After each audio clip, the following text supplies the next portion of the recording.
Gavin Newsom really went there, didn't he? He really went there. Welcome back to the PoliToxic podcast. I'm your host, Little Miss VRB. And I'm your other host, Sari Beth Rosenberg. And I am sitting right next to Vanessa because you guessed it, maybe, I am in Los Angeles. If you've been following our stories, you've probably seen us blowing up Instagram and TikTok because we're together in Los Angeles. And I didn't really expect everything to be going so wild, both politically. Well, I guess I did. What am I talking about? Of course I expected that. I was doing a little getaway to hang out with my bestie, and well, while we were driving around to pretty much every location in Los Angeles possible, we kept getting on our phones and noticing one thing, that Governor of California, Newsom, is really showing us how it's done, right? I could not agree with you more. We know this episode is going to bring a lot of opinions, but we are looking at how we're going to beat fascists and how we all stay on the same page. Yeah, there's no way that we can continue on this path with this insanity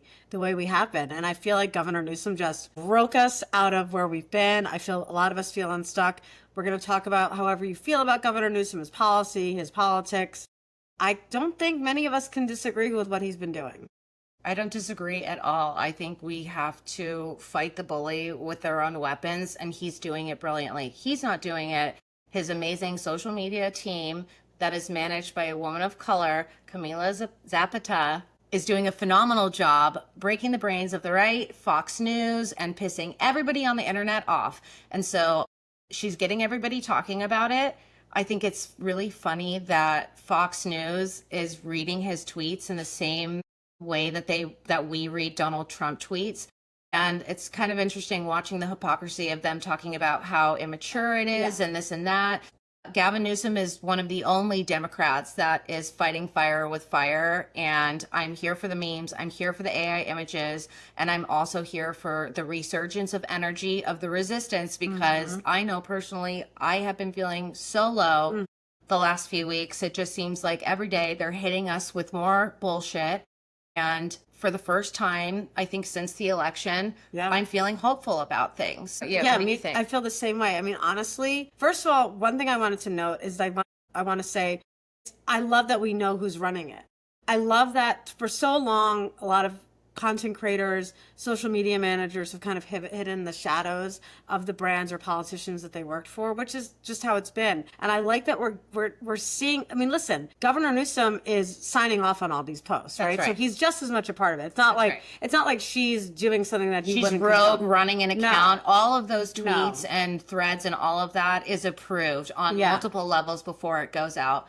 But bottom line is, this woman knows what she's doing, and I threaded this the other day. It was always going to be a woman was going to break him. It was, because, listen, you have a book that you just released that everyone needs to read. It's called Love Letters from Men on the Internet. It's the first volume of many, because I don't know if you ever read her comments or mine, hers especially. People are disgusting, and I'm just going to leave it at that because you need to read the book. It's 150 pages of 150 comments that really are just... they're hilarious if you don't think about the fact how disgusting and demeaning and degrading and despicable they are. And listen, as a woman on the internet, I sometimes show my posts to male friends and male creators, and they're horrified. They're like, no one says that to me when I have the same exact post. I'm like, right, because people want to bully women off the internet. So honestly, the best bullies are women on the internet, because if you can last this long, I've seen many a female just disintegrate under the pressure and stop posting. And if you have the wherewithal, I mean, I've overcome Twitter with the Nazis coming for me. I'm a single female teacher. Oh my God. Jewish? Forget it, right? Being doxxed by Fox News. Yeah, literally. So multiple times. And libs of TikTok, you name it. And if you're still standing after that, then you can take it on. I remember the day that I realized that, like, okay, I survived Nazi onslaught 2, because this was the second of 2 and many more to come. And once I survived that, they didn't get me. No. They didn't get me. They didn't break me. It's just the internet. It's just really sad people and bots. But I think women get it so badly that we know exactly how to give it back. She has the sharp comebacks. She is fighting him with his own language. And I don't think it's any secret that women use way more words per day than men, but we're just better at linguistics. Yes. And so I think it's amazing to know that a woman is running that account. If you're out there, let us know where we can send you champagne and cupcakes, because brava, well done. And I think now we should kind of go into talking about our side's response to Gavin Newsom. Yeah, So in yeah, the that's last good. couple of days, we're seeing tons of people talking about how Gavin Newsom isn't our fighter and he's no better than the other side and all of these And things. like being unhappy with a couple, some of his politics. Being unhappy and with some of his policy. And I have widely criticized Gavin Newsom.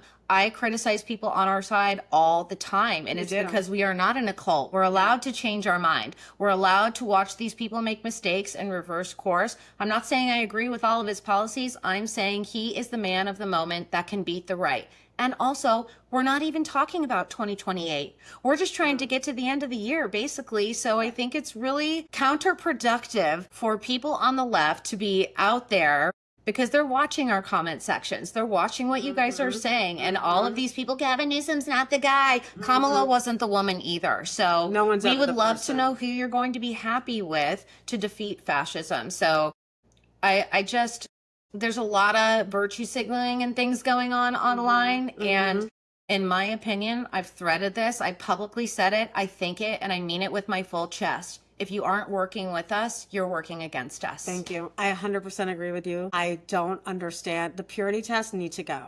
We are a big tent party. Let's say it again. We are Yes, a big we are. tent party, and it's a blessing and it's a curse, right? The Republican Party is, I don't know what they are. They're the cult of Trump at this point, right? And I like that we're not the cult of anyone, right? We weren't the cult of Kamala. We're not the cult of Newsom. We're not the cult of whoever is going to run. We were not the cult.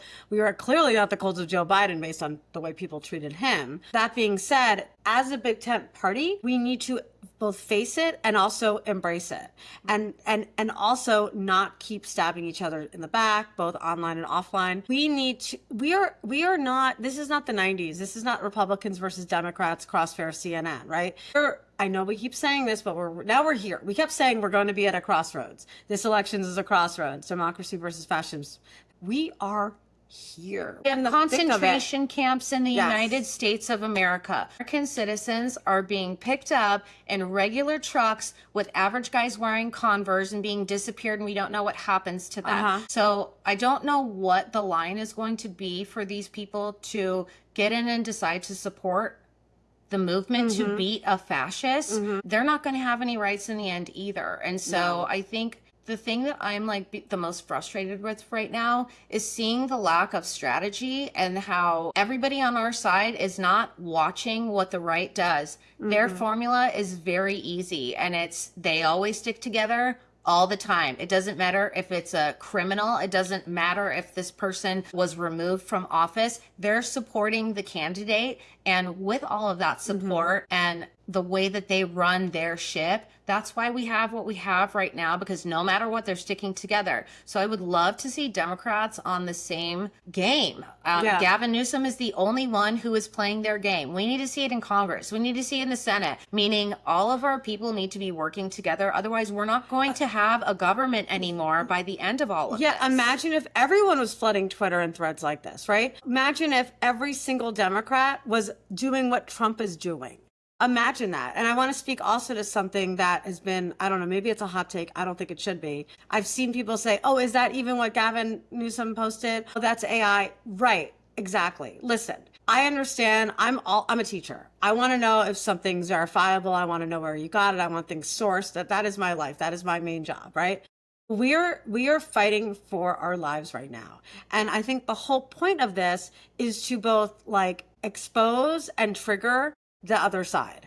We're exposing the idiocy. Fox News is calling Gavin Newsom juvenile for using all caps. Where did he learn it from? He learned it from you, Mom, Fox News, right? And so, yes, people are now doing copycat tweets. We did a video that's viral that's probably a copycat tweet. I don't care. I knew it was.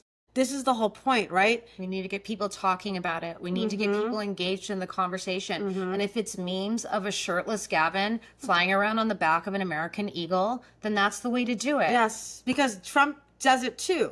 See, Trump stopped playing by the rules, and I understand we don't want to become like the enemy. We did that during the Cold War. The rules are out the window. But it's a different kind of thing. Like people were like, oh, we became the enemy. We became like Russia when we were fighting the Cold War at home, whatever. I understand that, but right now, the stakes are even higher. It is defeating them in 2026 and 2028, people who don't play by the rules, people who don't follow the rules, people who think the rules were made to be broken, and they will happily break them if they can. There is no rules. There is no laws. Calling your representatives isn't going to do something. Petitioning the courts is not doing anything. We're in are we going to survive or are we going to die?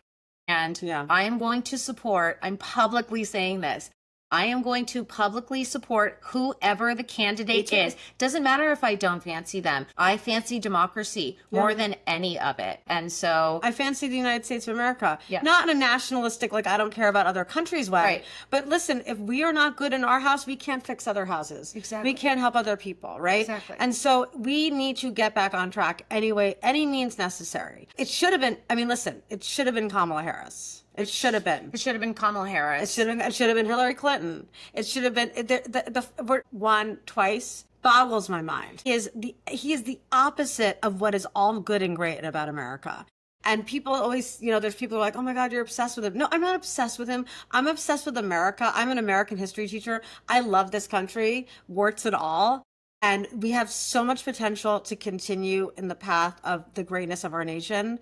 And he is just bringing us back. Like, the fact that teachers are now going to be told in Oklahoma that they have to teach about like how 2020 election, like the election lies, the regularities. They're being told they have to teach about that when they teach about 2020. The fact that they're putting up 10 commandments in schools across the country. The fact that PragerU is now replacing PBS as the preferred, which is crazy. PragerU is crazy. I'm sure everyone who follows us already knows all this, right? But like the fact that now they're going through the Smithsonian to make sure, to vet the exhibits to make sure that they align with, I'm going to say it, dear leaders' ideas about America. Are you kidding me? I mean, we are here. The fact that people are even saying like, oh, it's going to get fascist. It is. I mean, if you live in DC, you see the tanks sitting there at Union Station. Like, for what? Like, someone was like, there was a really funny picture of not funny, but the picture of the tanks, and someone's like, y'all, your Ubers are protected. Because like, if anyone's been to DC, what is going on at Union Station? Absolutely nothing. Just a boring commuter process of people that are getting off the train, getting on the metro, or waiting for their Ubers, or someone picking them up, or walking to their destination. I've never felt unsafe at Union Station. I live in New York City, but like I also don't ever really feel unsafe in New York City. So like, and because I'm saying that, because I'm calling it right now, that I think whether or not whoever wins the mayoral race, especially if it's Zoran Mondani, he's going to send the troops to New York too. And we're fine. Like, let this be the record. That is not going to make anyone feel safer. I'm going to tell you exactly what they were doing in Los Angeles. They stood around federal buildings doing absolutely freaking nothing. It was a waste of taxpayer dollars. It was a waste of time. It was instilling fear in our citizens, and it's completely useless and not needed anywhere. And I think we need to talk about all the things that we've lost in the last 6 months, 7 months of him being a president. Gay marriage is on the table. Interracial marriage is already up next on it. Women have lost our rights in half of the country. So I don't know what else we could possibly lose at this point. So I will be standing behind any fighter that is going to stand up there toe to toe with them, take the punches, and give them right back to the bullies, which is exactly what Gavin Newsom is doing. Love him or hate him, he's doing the job. He's doing the job. He's doing the job. And a message to my governor, Hochul, Governor Shapiro, all the other blue governors and all the other Democratic leaders, follow suit. Take notes. Notice that Americans are coming together around this. And honestly, I don't see anyone in my comment sections that are like Trumpers, like fighting back, because they are don't have anything to say. What are you going to say? It's made them silence. Like I was always taught by my parents and grandma, if someone crazy, because I live in New York City, if someone's crazy coming your way, you know what you do? You act crazier. Exactly. You act crazier. And it works. Scare them right back. Oh, for so long, everyone was like, oh, Trump's weird. Why is he doing that? I'm not going to do that. No. You out crazy the crazy. It's a masterclass. His social media profiles are a masterclass in what every single Democrat should be doing. And there are a lot of seats up for grabs. And so my recommendation to anyone would be to get on the bullhorn and start yelling the same way that he is, because Americans are wanting to know that you guys are going to fight for us. We want to support you. Show us that you're fighting for us the same way that Gavin Newsom is. And the perfect way that he started all of this is with the redistricting maps, because Republicans announced that they are trying to gerrymander Texas because surprisingly, Trump needs 5 more seats, which we're not going to get conspiracy theorists. But if you want to look at the swing state election results from the election, I think that's going to pose a lot of questions for a lot of people that they need to find more seats. Find more votes. And my governor literally tweeted that they were going to neuterize this. And I would love to see every single Democratic state doing the exact same thing. Because they gerrymandered us so bad originally that they had a little bit more power than us because they've already done it. So I would like the gloves taken off, put the rules out the window, and start playing the game to win the war, because we are at a war with our own president who is inflicting pain and terror and harm on not only Americans, but other people in other countries. We're not even going to talk about Zelensky this episode. That's going to be the next episode.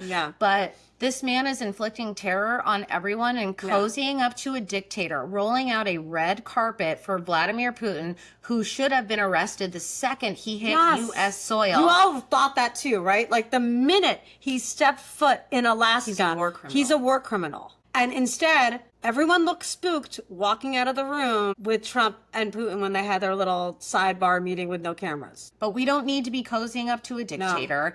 Anyone who is not fighting against that is helping that. So Gavin Newsom, as far as we're concerned, has our full support. Thumbs Thank up you, to Governor. that. Thank you, Governor. Thank you, Governor Newsom. And let's keep it going. So, I mean, honestly, we can recap by just talking about my time here. Let's tell everyone what we did. Let's have some fun. It's been so wonderful having my best friend and creative counterpart here with me this week. We spent the entire time connecting with other creators and journalists and people in our field that are fighting against the regime as well. And so we think that our whole entire content genre bubble of people that are doing this need to be a lot more inclusive, need to be working with each other, need to be supporting each other's content. And we were lucky enough to meet up with a ton of great people that wanted to do that with us. And so the better we are, the stronger we are is together. So we have to figure this out as a creator collective and work together and stop shooting ourselves in the foot by colonizing our own base and each other. So this is what we're going to do. We're going to keep it up. We're going to model it. And that's right. And if you're watching this here, you might also watch us live because we went live today. So thank you. We're not going to hi to everyone. We're saying hi to our Instagram because they're live with us here. Thanks for joining us. This was cool. We'll be back. I unfortunately have to go back to New York. So the next time we record will be in a couple days, and that'll be me in New York and you here, which is sad. But this was really fun. I wish we could do it together. I wish we could do it together every day. I know. If I get my wish, eventually one day I'll get her to move to California where the weather's better. It is better. You know how much I don't like the cold. I talk about that all the time. Well, thanks for watching us. We will be back with more next week with all the toxic topics in the news. And God, it's toxic. So bad. We love it though and hate it. We'll see you next time. See you next time. Bye. Bye.